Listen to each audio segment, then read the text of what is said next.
Welcome to the Murphy, Sam, and Jodi After the Show podcast. On Fridays, we like to dig in a little deeper to your emails and comments and questions from Instagram and Facebook and murphysamandjodi.com. Today's show, we touched on beach etiquette and beach peeves. If you go to the beach a lot, you learn how to do it, and you learn that you have pet peeves, beach peeves, we call them. For Murphy, it's loud music that you didn't choose. The people next to you. Well, Murphy will bring his bigger speaker. Well, because I do love music at the beach, but I think it's just one of those you don't have built-in walls, right? No, So, it is a common gripe. It's like I didn't want to hear that music, and these people have set up next to you. Do you move? Do you say something? That kind of thing. Sam, you mentioned someone, that's setting up in front of Sam's you. luck there. Yeah. Peggy says this. I was listening to the show regarding beach vacations. I want to share our story. I live in upstate New York and vacationed in OC, Maryland for 35 years. In 2018, we decided to go to the Outer Banks with the family. We rented an 8-bedroom house with 30 people and had a fabulous week. 30 people. That sounds fun. We decided Doing that math. we decided to do it every 2 years. In 2020, during the pandemic, we still decided to go and rented a house with 24 bedrooms and with 60 people. Oh, 24 bedrooms. I got to see this house. I Yeah, know. no kidding. And the beauty of that is you split the rent among that many people. So Well- you get this probably mansion-like house. You spend the first full day trying to figure out who gets what room. Yeah. Oh yeah, dibs on rooms for sure. In 2022, we rented the same house again with 60 people. Another great time was had by all. This year, we're going again and have rented a new house with 75 people. Ooh. The small kids have been multiplying, thus the need for a bigger house with 28 bedrooms. Wow. It gets better from Peggy. That's called a hotel. Each family signs up for a dinner meal during the week, along with 3 or 4 other couples, and then you get to enjoy the rest of your week without any dinner responsibilities. Oh, smart. I know, this is all coming together, Peggy. You guys are brilliant. We rent our houses directly on the beach with a pool, hot tubs, and beach access. Some of the guys go down to the beach every morning and set up the chairs and umbrellas, and you get to go down whenever you like or stay at the pool. A few of the women go to the grocery store upon arrival. Yes, I do that. And get the basics: milk, bread, eggs. And all the rest of the items we use are divided up by families and brought with us. You never have to leave the house during the week if you don't want. Each dinner night has a theme: surf and turf, Mexican, pizza night, and so on and so on. And the house is decorated to the theme, and music is enjoyed during the dinner. Oh, that's fun. I know. They have got this down. Yeah. We play games at night, often with the kids, for money. And the faces on them when they win, it's priceless. That's also brilliant. I never thought I'd be able to vacation in the same house with so many people, but it's been a blast. Yeah. It's something everyone should try, making memories for a lifetime. Thanks for the opportunity to share. With that Peggy, many you win. people, you always have somebody to hang out with. You do. You really have to have, though, at least a couple of people who are organized and really have the vision to keep that. Because 75 people, even if you're all family and related, if you don't have a plan, you're going to bump into each other at some point, or something's going to happen. And you We're out of toilet paper, whatever. And to me, not just a plan, but respect for each other. Oh, yeah. There's something about, after a week or even a few days traveling with people that you don't normally live with, it can get a little Tense, grumpy on or edge. something like that, right? Because it's not your usual. So, but also the good news about that, the flip side of that coin, is that vacation time, you are normally more relaxed and carefree and happy. You're less edgy, hopefully. Yeah. Well, Hopefully. If you can pull that off like that, they're probably still saving money, even renting a house that big.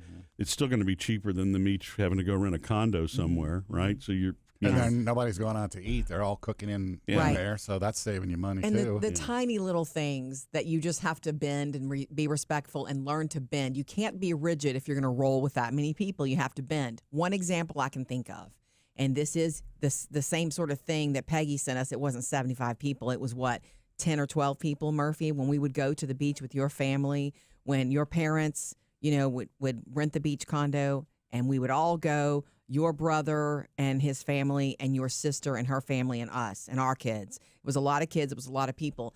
And one thing that was odd that I found to be a little bit different that you and I had to get used to.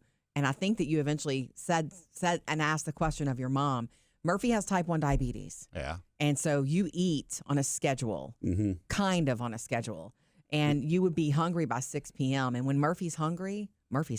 Yeah. And he needs to eat also to regulate his blood sugar. Now, Murphy's family, very different. Well, they have different schedule. They would stay out till the sun set.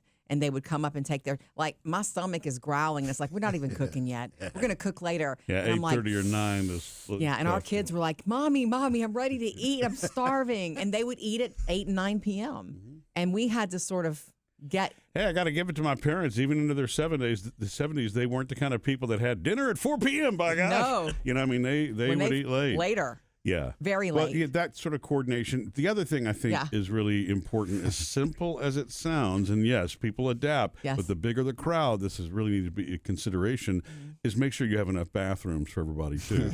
Because that really can't, people waiting on others not only becomes a problem, but if you're on some sort of a schedule, like if you're doing an excursion, right? Or if you're doing a dinner out, or if dinner is going to be served, or if breakfast is going to be out at a certain time or whatever, everybody really needs to be able to do what they need to do, right? Be ready for that time. Yeah, exactly. And a bathroom can be a holdup. It's a beautiful opportunity, though, for your immediate family, your kids, to learn that other people live differently than you do.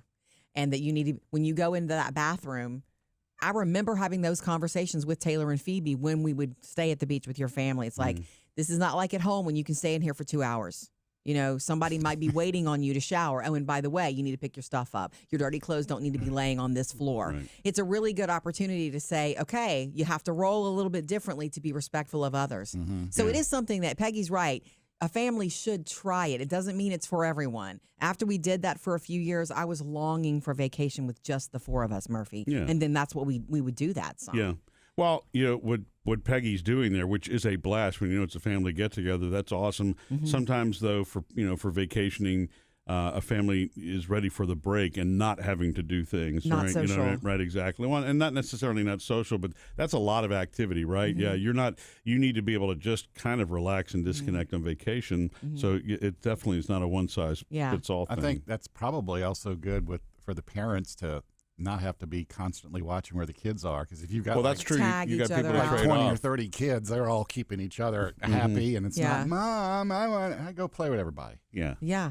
And those kids, those cousins are growing up together. They will never forget those vacations. Those are the memories that Never. are the best ones. Correct. There's nothing that you could schedule, even some sort of Disney situation, that is going to beat them spending that time together.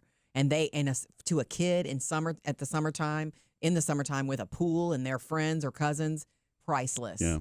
And they feel like it's never going to end. The closest thing that ever came to that was, and I was very young when it happened, and it just didn't, family traditions change as family members age and eventually pass on and so forth. And so my grandmother and grandfather, Heidi and Skipper, and her parents, I'm talking like the 1950s or maybe 60s, right before I was born, they would do a family of like 35 or 40 of them, already, but they would all stay at the same motel and the same thing. And as the kids started to be born, the same thing you're talking about, Sam, where everybody could kind of, share watching.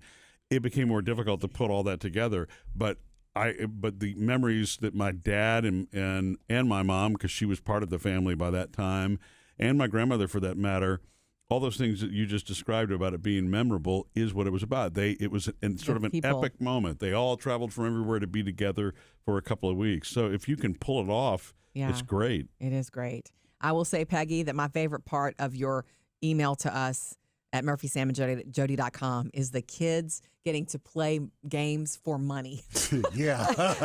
Because that's the kids who've never done that, and then they get to do that. They played games before, but they've never played it with the stakes. And if they win even $5, they might as well have won $500. Yeah. To a kid. Yeah. That is fun. Keep it coming. You email us anytime, murphysamandjodi.com. Missed any part of the show? Get it all on the Murphy, Sam, and Jodi podcast.